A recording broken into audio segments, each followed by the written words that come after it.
Unong yalam ke Kongres Rahul Gandhi ubajab artali ki constituency kata na Wayanad bat na rebarali ularai ban Iehnoh na kajinglong MP syaka Lok Sabha na Wayanad ban ailat ya kepara jung ke Priyanka Gandhi.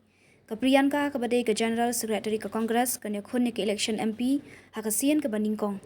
Ke Wayanad Parliamentary Constituency kadai hakirela kat ba ke rebarali kadai hajela Uttar Pradesh.